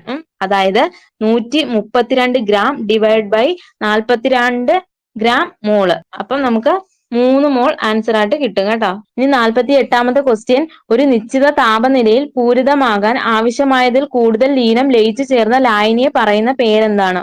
ഒന്നുകൂടെ പറയാം. ഒരു നിശ്ചിത താപനിലയിൽ പൂരിതമാകാൻ ആവശ്യമായതിൽ കൂടുതൽ ലീനം ലയിച്ചു ചേർന്ന ലായനിയെ പറയുന്ന പേര് എന്ത്? ഓപ്ഷൻ പറയാം. ഓപ്ഷൻ എ അതിപൂരിത ലായനി, ഓപ്ഷൻ ബി അപൂരിത ലായനി, ഓപ്ഷൻ സി പൂരിത ലായനി, ഓപ്ഷൻ ഡി ജലീയ ലായനി. അത് ഓപ്ഷൻ എ അതിപൂരിത ലായനിയാണ് കേട്ടോ. ഇനി 49ാമത്തെ ക്വസ്റ്റ്യൻ, സ്ഥിരകാന്തങ്ങൾ നിർമ്മിക്കാൻ ഉപയോഗിക്കുന്നത് ഏത് ലോഹ സങ്കരമാണ്? ഓപ്ഷൻ വായിക്കാം. Option A Al Nico, option B nichrome, option C stainless steel, option D duralumin. അത് ഓപ്ഷൻ എ അൽ നിക്കോയാണ് കേട്ടോ. സ്ഥിരകാന്തങ്ങൾ നിർമ്മിക്കാൻ ഉപയോഗിക്കുന്നത് ഏത് ലോഹ സങ്കരമാണെന്ന് ചോദിച്ചാൽ അത് അൽ നിക്കോയാണ്. ഇനി 50-ാമത്തെ ക്വസ്റ്റ്യൻ, ഒരു ചരക്ക് കപ്പൽ അപകടത്തിൽപ്പെട്ടാൽ അതിലെ കണ്ടെയ്നറുകളിൽ കാൽസ്യം കാർബൈഡ് ഉണ്ടെങ്കിൽ അതിന് ജലവുമായി സമ്പർക്കം ഉണ്ടാകുമ്പോൾ പുറത്തു വരുന്ന വാതകം ഏത്? ഓപ്ഷൻ വായിക്കാം. Option A hydrogen, option B acetylene, option C nitrogen, option D carbon dioxide. അത് ഓപ്ഷൻ ബി അസറ്റിലീൻ ആണ് കേട്ടോ. ഒരു ചരക്ക് കപ്പൽ അപകടത്തിൽപ്പെട്ടാൽ അതിലെ കണ്ടെയ്നറുകളിൽ കാൽസ്യം കാർബൈഡ് ഉണ്ടെങ്കിൽ അതിന് ജലവുമായി സമ്പർക്കം ഉണ്ടാകുമ്പോൾ പുറത്തു വരുന്ന വാതകം ഏതാണെന്ന് ചോദിച്ചാൽ അത് അസറ്റിലീൻ ആണ് കേട്ടോ. ഇനി 51-ാമത്തെ ക്വസ്റ്റ്യൻ, പ്രോട്ടീനുകളുടെ ത്രിമാന ഘടന പ്രവചിക്കാൻ സഹായിക്കുന്ന നിർമ്മിത ബുദ്ധി ഉപകരണം ഏത്? ഓപ്ഷൻ വായിക്കാം. Option A deep mind, option B chat bot, option C alpha fold, option D Claude. ഏതാ? അത് ഓപ്ഷൻ സി ആൽഫ ഫോൾഡ് ആണ് കേട്ടോ. പ്രോട്ടീനുകളുടെ ത്രിമാന ഘടന പ്രവചിക്കാൻ സഹായിക്കുന്ന നിർമ്മിത ബുദ്ധി ഉപകരണം ഏതാണെന്ന് ചോദിച്ചാൽ അത് ആൽഫ ഫോൾഡ് ആണ്. ഇനി 52-ാമത്തെ ക്വസ്റ്റ്യൻ, 2024-25 അധ്യയന വർഷം മുതൽ കേരള സ്കൂൾ കലോത്സവത്തിൽ ഉൾപ്പെടുത്തിയ ഗോത്ര കലാരൂപങ്ങൾ താഴെ കൊടുത്തിട്ടുള്ളവയിൽ ഏതെല്ലാമാണ്? ഒന്നാമത് പറഞ്ഞിരിക്കുന്നത് പണിയ നൃത്തം, രണ്ടാമത് പറഞ്ഞിരിക്കുന്നത് പളിയ നൃത്തം, മൂന്നാമത് പറഞ്ഞിരിക്കുന്നത് ഇരുള നൃത്തം, നാലാമത് പറഞ്ഞിരിക്കുന്നത് മംഗലം കളി, അഞ്ചാമത് പറഞ്ഞിരിക്കുന്നത് മിഥുവ നൃത്തം, ആറാമത് പറഞ്ഞിരിക്കുന്നത് മലയപ്പുലയ ആട്ടം. അപ്പം ഇതിൽ 2024-25 അധ്യയന വർഷം മുതൽ കേരള സ്കൂൾ കലോത്സവത്തിൽ ഉൾപ്പെടുത്തിയ ഗോത്ര കലാരൂപങ്ങൾ ഏതൊക്കെയാണെന്ന് ചോദിച്ചാൽ അത് ഓപ്ഷൻ ഡി ആണ്. 1, 2, 3, 4, 6. അതായത് പണിയ നൃത്തം, പളിയ നൃത്തം, ഇരുള നൃത്തം, മംഗലം കളി, മലയ പുലയ ആട്ടം. ഇത് ഇത്ര എന്താണ് 2024-25 അധ്യയന വർഷം മുതൽ കേരള സ്കൂൾ കലോത്സവത്തിൽ ഉൾപ്പെടുത്തിയ ഗോത്ര കലാരൂപങ്ങളാണ്. ഇനി 53-ാമത്തെ ക്വസ്റ്റ്യൻ, താഴെ കൊടുത്തിരിക്കുന്നവരിൽ 2024 മേജർ ധ്യാൻചന്ദ് ഖേൽരത്ന അവാർഡ് ജേതാക്കൾ ആരില്ല? ഒന്നാമത് പറഞ്ഞിരിക്കുന്നത് ഗുകേഷ് ഡി, രണ്ടാമത് പറഞ്ഞിരിക്കുന്നത് ഹർമൻ പ്രീത് സിംഗ്, മൂന്നാമത് പറഞ്ഞിരിക്കുന്നത് പ്രവീൺ കുമാർ, നാലാമത് പറഞ്ഞിരിക്കുന്നത് മനു ഭാക്കർ. ഇവിടെ ആൻസർ ആയിട്ട് വരുന്നത് ഓപ്ഷൻ ഡി ആണ്. 1, 2, 3, 4. ഡി ഗുകേഷ് ഉണ്ട്, ഹർമൻ പ്രീത് സിംഗ് ഉണ്ട്, പ്രവീൺ കുമാർ ഉണ്ട്, മനു ഭാക്കർ ഉണ്ട് കേട്ടോ. 2024 മേജർ ധ്യാൻചന്ദ് ഖേൽരത്ന അവാർഡ് ജേതാക്കൾ ആരൊക്കെയാണെന്ന് ചോദിച്ചാൽ ഡി ഗുകേഷ്, ഹർമൻ പ്രീത് സിംഗ്, പ്രവീൺ കുമാർ, മനു ഭാക്കർ. ഇനി 54-ാമത്തെ ക്വസ്റ്റ്യൻ, 2025 ജൂണിൽ ഉദ്ഘാടനം ചെയ്യപ്പെട്ട ലോകത്തിലെ ഏറ്റവും ഉയരം കൂടിയ റെയിൽവേ കമാന പാലം. ഓപ്ഷൻ പറയാം. ഓപ്ഷൻ എ ഗോദാവരി ആർച്ച് പാലം, ഓപ്ഷൻ ബി ചെനാബ് റെയിൽവേ പാലം, ഓപ്ഷൻ സി പാമ്പൻ റെയിൽവേ പാലം, ഓപ്ഷൻ ഡി കൊങ്കൺ റെയിൽവേ പാലം. അത് ഓപ്ഷൻ ബി ചെനാബ് റെയിൽവേ പാലമാണ് കേട്ടോ. ചെനാബ് റെയിൽവേ പാലം ഇന്ത്യയിലെ ജമ്മു കാശ്മീരിലെ റിയാസി ജില്ലയിൽ ചെനാബ് നദിക്ക് കുറുകെ നിർമ്മിച്ച ഒരു പാലം ഏതാണെന്ന് വെച്ചാൽ അതാണ് ചെനാബ് പാലം. ഇതാണ് ഇന്ത്യയിലെ ജമ്മു കാശ്മീരിലെ റിയാസി ജില്ലയിൽ ചെനാബ് നദിക്ക് കുറുകെ നിർമ്മിച്ച റെയിൽവേ പാലം ഏതാണെന്ന് ചോദിച്ചാൽ അത് ചെനാബ് പാലമാണ്. ലോകത്തിലെ ഏറ്റവും ഉയരം കൂടിയ റെയിൽവേ പാലമാണ് കേട്ടോ. ലോകത്തിലെ ഏറ്റവും ഉയരം കൂടിയ റെയിൽവേ പാലമാണ്. ഇനി ചെനാബ് നദിയുടെ അടിത്തട്ടിൽ നിന്ന് 359 മീറ്റർ ഉയരത്തിലാണ് ഈ പാലം സ്ഥിതി ചെയ്യുന്നത് കേട്ടോ. എന്താണ്? ചെനാബ് നദിയുടെ അടിത്തട്ടിൽ നിന്ന് 359 മീറ്റർ ഉയരത്തിലാണ് ഈ പാലം സ്ഥിതി ചെയ്യുന്നത്. ഇത് പാരീസിലെ ഈഫൽ ടവറിനേക്കാൾ ഏകദേശം 35 മീറ്റർ ഉയരം കൂടുതലാണ് കേട്ടോ. ഇത് പാരീസിലെ ഈഫൽ ടവറിനേക്കാൾ ഏകദേശം 35 മീറ്റർ ഉയരം കൂടുതലാണ്. ഇനി ഇതിന്റെ നീളം എന്ന് പറയുന്നത് പാലത്തിന് 1315 മീറ്റർ നീളമുണ്ട് കേട്ടോ. പാലത്തിന് എത്രയാണ്? 1315 മീറ്റർ നീളമാണ് ഉള്ളത്. ഇനി ഉധംപൂർ ശ്രീനഗർ ബാരാമുള്ള റെയിൽ ലിങ്ക് പദ്ധതിയുടെ ഭാഗമായാണ് ഇത് നിർമ്മിച്ചിരിക്കുന്നത്. എന്താണ്? ഉധംപൂർ ശ്രീനഗർ ബാരാമുള്ള റെയിൽ ലിങ്ക് പദ്ധതിയുടെ ഭാഗമായാണ് ഇത് നിർമ്മിച്ചിരിക്കുന്നത്. ഇനി 55-ാമത്തെ ക്വസ്റ്റ്യൻ, ചേരുംപടി ചേർക്കാനാണ്. കുറെ നോവലുകൾ തന്നിട്ടുണ്ട്, അത് എഴുതിയതും ആൾക്കാരും തന്നിട്ടുണ്ട്. നിരീശ്വരൻ ആരുടെയാണ്? നിരീശ്വരൻ ആരുടെ നോവലാണ്? അത് വി.ജെ. ജെയിംസിന്റെ ആണ് കേട്ടോ. നിരീശ്വരൻ എന്ന് പറയുന്നത് വി.ജെ. ജെയിംസിന്റെ ആണ്. ഇനി മീശ ആരുടെയാണ്?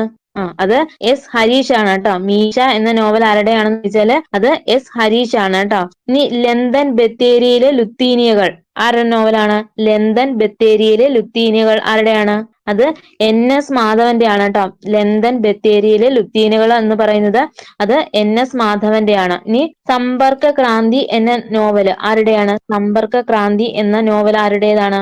അത് വി ഷിനിലാലിന്റെ ആണ് കേട്ടോ. സമ്പർക്ക ക്രാന്തി എന്ന നോവല് വി ഷിനിലാലിന്റെ ആണ്. അപ്പൊ ഇവിടെ ആൻസർ ആയിട്ട് വരുന്നത് ഓപ്ഷൻ എ ആണ്. നിരീശ്വരൻ ആരുടെയാണെന്ന് ചോദിച്ചാൽ അത് വി.ജെ. ജെയിംസ്, മീശ, എസ് ഹരീഷ്, ലന്തൻ ബത്തേരിയിലെ ലുത്തീനിയകൾ അത് N.S. മാധവൻ, സമ്പർക്ക ക്രാന്തി വി ഷിനിലാൽ.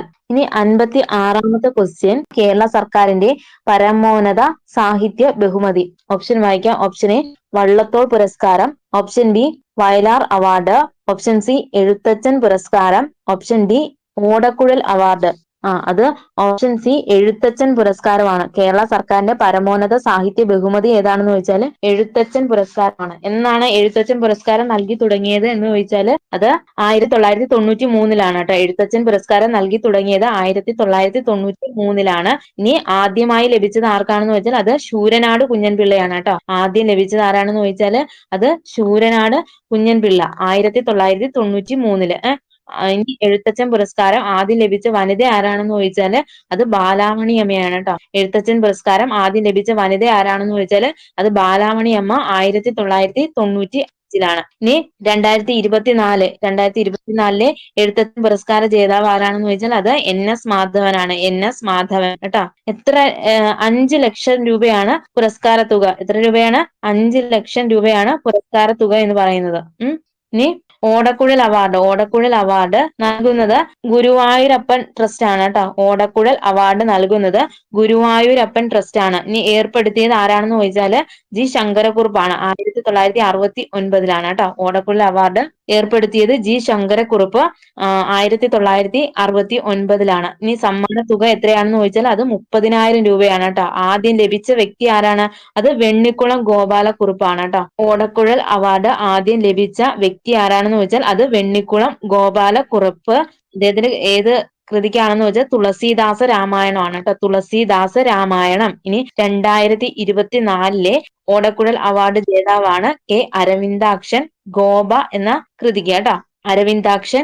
അരവിന്ദാക്ഷൻ ഗോപ 2024-ലെ ഓടക്കുഴൽ അവാർഡ് ജേതാവ്. ഇനി വയലാർ അവാർഡ് 1977 നൽകി തുടങ്ങി. 1977-ലാണ് വയലാർ അവാർഡ് ആദ്യം ലഭിച്ചത് ആരാണെന്ന് ചോദിച്ചാൽ അത് ലളിതാംബിക അന്തർജനം കേട്ടോ. അഗ്നിസാക്ഷി എന്ന അപ്പൊ വയലാർ അവാർഡ് ആദ്യമായി ലഭിച്ചത് ലളിതാംബിക അന്തർജനത്തിന് അഗ്നിസാക്ഷി എന്ന നോവലിന് 1977-ലാണ്.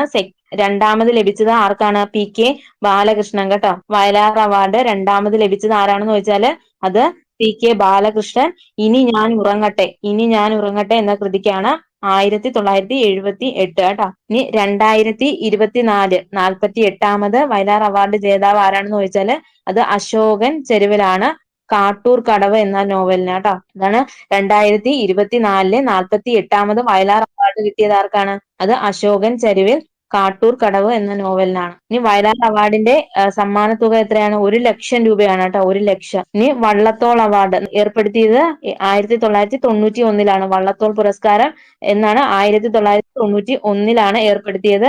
അതിന്റെ സമ്മാന തുക എന്ന് പറയുന്നത് 1,11,111 1,11,111 രൂപയാണ് വള്ളത്തോൾ പുരസ്കാര സമ്മാന തുക. ഇനി ആദ്യം ലഭിച്ചത് ആർക്കാണെന്ന് വെച്ചാൽ അത് പാലാ നാരായണൻ നായരാണ് കേട്ടോ. പാലാ നാരായണൻ നായർ 1991-ല്. ആദ്യം ലഭിച്ച വനിത ആരാണെന്ന് വെച്ചാൽ അത് ബാലാമണി അമ്മയാണ്. വള്ളത്തോൾ പുരസ്കാരം ആദ്യം ലഭിച്ച വനിത ആരാണെന്ന് ചോദിച്ചാൽ അത് ബാലാമണി അമ്മയാണ് കേട്ടോ. ഇനി 57-ാമത്തെ ക്വസ്റ്റ്യൻ ശരിയായ ജോഡികൾ കണ്ടെത്തുക. ഒന്നാമത് പറഞ്ഞിരിക്കുന്നത് വൈശാഖ മഹോത്സവം കൊട്ടിയൂർ ക്ഷേത്രം. ഇനി രണ്ടാമത് പറഞ്ഞിരിക്കുന്നത് വൃശ്ചികോത്സവം തളിക്ഷേത്രം കോഴിക്കോട്. മൂന്നാമത് പറഞ്ഞിരിക്കുന്നത് പുത്തിരി തിരുവപ്പാന ശ്രീ മുത്തപ്പൻ ക്ഷേത്രം പറശ്ശിനിക്കടവ്. നാലാമത് പറഞ്ഞിരിക്കുന്നത് പൈങ്കുനി ഉത്സവം കൽപ്പാത്തി പാലക്കാട്. ഏതാണ് ശരിയായിട്ടുള്ള ജോഡികൾ?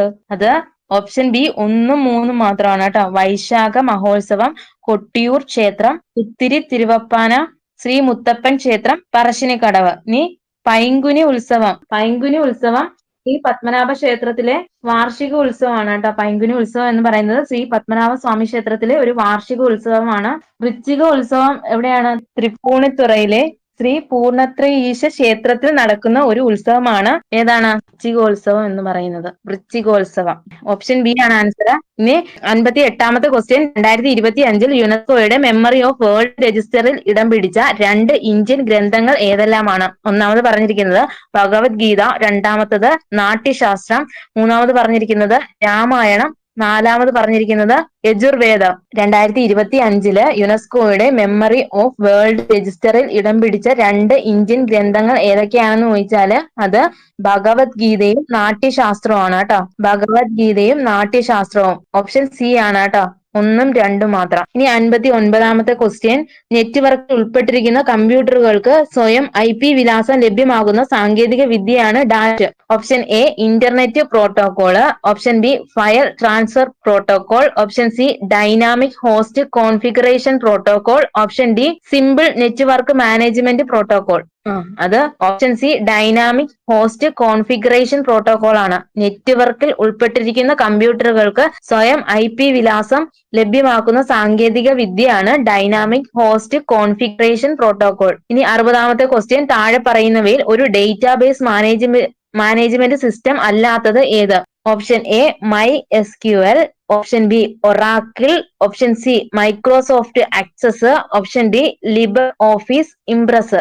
അത് option D Libre Office Impress ആണ് കേട്ടോ. ഒരു ഡേറ്റാബേസ് മാനേജ്മെന്റ് സിസ്റ്റം അല്ലാത്തത് ഏതാണെന്ന് ചോദിച്ചാല് ലിബർ ഓഫീസ് ഇംപ്രസ് ആണ്. ഇനി MySQL, മൈക്രോസോഫ്റ്റ് ആക്സസ്, ഒറാക്കിൾ ഇവയൊക്കെ എന്താണ്? ഒരു ഡേറ്റാബേസ് മാനേജ്മെന്റ് സിസ്റ്റങ്ങളാണ്. ഇവയൊക്കെ എന്താണ്? ഒരു ഡേറ്റാബേസ് മാനേജ്മെന്റ് സിസ്റ്റങ്ങളാണ് കേട്ടോ. Microsoft access. ഇനി 61ാമത്തെ ക്വസ്റ്റ്യൻ, ഡാഷ് ഒരു സ്വതന്ത്ര വിവരവിനിമയ നവ സാമൂഹിക മാധ്യമമാണ്. Option A diaspora, option B Facebook, option C Twitter, option D WhatsApp. അത് ഓപ്ഷൻ എ ഡയാസ്പൊറയാണ് കേട്ടോ. ഒരു ഡയാസ്പൊറ ഒരു സ്വതന്ത്ര വിവരവിനിമയ നവ സാമൂഹിക മാധ്യമമാണ്. ഇനി 62ാമത്തെ ക്വസ്റ്റ്യൻ, 2025 ജനുവരിയിൽ ചൈനീസ് കമ്പനി അവതരിപ്പിച്ച ആർട്ടിഫിഷ്യൽ ഇന്റലിജൻസ് അടിസ്ഥാനമാക്കി പ്രവർത്തിക്കുന്ന ചാറ്റ് ബോട്ട് ആണ്.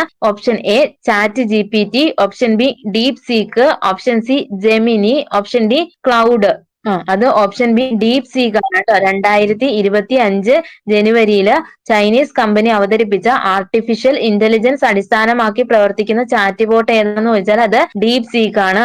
ഇനി 63ാമത്തെ ക്വസ്റ്റ്യൻ, ഇന്ത്യയിലെ ക്വാണ്ടം ഇൻഡസ്ട്രി വികസിപ്പിക്കുന്നതിനായി ആദ്യത്തെ ക്വാണ്ടം വാലി ടെക് പാർക്ക് ആരംഭിച്ചത് ഏത് നഗരത്തിലാണ്? ഓപ്ഷൻ വായിക്കാം. Option A Bengaluru, option B Hyderabad, option C Amaravati, option D Pune. ഏതാണ്? അത് ഓപ്ഷൻ സി അമരാവതി ആണ് കേട്ടോ. ഇന്ത്യയിലെ ക്വാണ്ടം ഇൻഡസ്ട്രി വികസിപ്പിക്കുന്നതിനായി ആദ്യത്തെ ക്വാണ്ടം വാലി ടെക് പാർക്ക് ആരംഭിച്ചത് ഏത് നഗരത്തിലാണെന്ന് ചോദിച്ചാല് അത് അമരാവതിയാണ്. ഇനി 64ാമത്തെ ക്വസ്റ്റ്യൻ, വിവരാവകാശ നിയമപ്രകാരം വെളിപ്പെടുത്തലിൽ നിന്ന് ഒഴിവാക്കാത്ത വിവരങ്ങൾ പ്രസ്താവിക്കുക. ഒന്നാമത്തെ പ്രസ്താവന, സംസ്ഥാന നിയമസഭയ്ക്ക് നിഷേധിക്കാനാവാത്ത വിവരങ്ങൾ.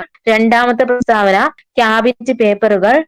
മൂന്നാമത്തെ പ്രസ്താവന, വിവരങ്ങൾ വെളിപ്പെടുത്തുന്നത് സംസ്ഥാന നിയമസഭയുടെ പ്രത്യേക അവകാശ ലംഘനത്തിന് കാരണമാകും. നാലാമത്തെ പ്രസ്താവന, മന്ത്രിമാരുടെ സമിതിയുടെ ചർച്ചകളുടെ രേഖകൾ. അത് ഓപ്ഷൻ ബി 1 മാത്രമാണ് കേട്ടോ. വിവരാവകാശ നിയമപ്രകാരം വെളിപ്പെടുത്തലിൽ നിന്ന് ഒഴിവാക്കാനാകാത്ത വിവരങ്ങൾ ഏതൊക്കെയാണെന്ന് വെച്ചാൽ അത് സംസ്ഥാന നിയമസഭയ്ക്ക് നിഷേധിക്കാനാവാത്ത വിവരങ്ങളാണ്. ഇനി 65ാമത്തെ ക്വസ്റ്റ്യൻ ക്യാൻസൽ ആണ്. ഉപഭോക്തൃ സംരക്ഷണ നിയമത്തിന്റെ ഏത് വകുപ്പിലാണ് ഉപഭോക്തൃ അവകാശങ്ങൾ നിർവചിച്ചിരിക്കുന്നത് എന്നാണ് ക്വസ്റ്റ്യൻ. അപ്പം ആ ക്വസ്റ്റ്യൻ ക്യാൻസൽ ആക്കി.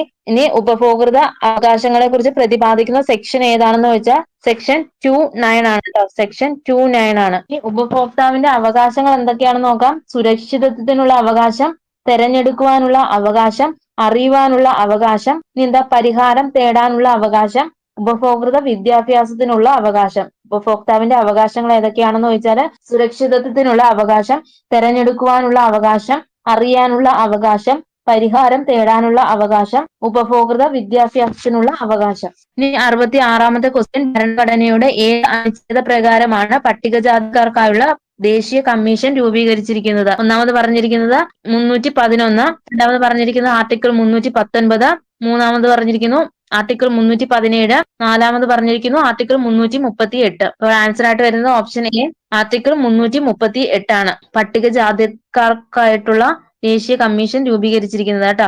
ഭരണഘടനയുടെ 338 അനുച്ഛേദ പ്രകാരമാണ് പട്ടികജാതിക്കാർക്കായുള്ള ദേശീയ കമ്മീഷൻ രൂപീകരിച്ചിരിക്കുന്നത്. ഇനി 67ാമത്തെ ക്വസ്റ്റ്യൻ, ഗാർഹിക പീഡന നിയമത്തിലെ 12ാം വകുപ്പ് പ്രകാരം ആർക്കൊക്കെ അപേക്ഷ നൽകാം? ഒന്നാമത്തെ പ്രസ്താവന, പീഡിപ്പിക്കപ്പെട്ട വ്യക്തിക്ക് മാത്രം. രണ്ടാമത്തെ പ്രസ്താവന ഏതൊരാൾക്കും. മൂന്നാമത്തെ പ്രസ്താവന പീഡിപ്പിക്കപ്പെട്ട വ്യക്തിക്കും പ്രൊട്ടക്ഷൻ ഓഫീസർക്കും മാത്രം. നാലാമത്തെ പ്രസ്താവന എല്ലാം ശരിയാണ്. ഇവിടെ ആൻസർ ആയിട്ട് വരുന്നത് ഓപ്ഷൻ ബി എല്ലാം ശരിയാണ് കേട്ടോ.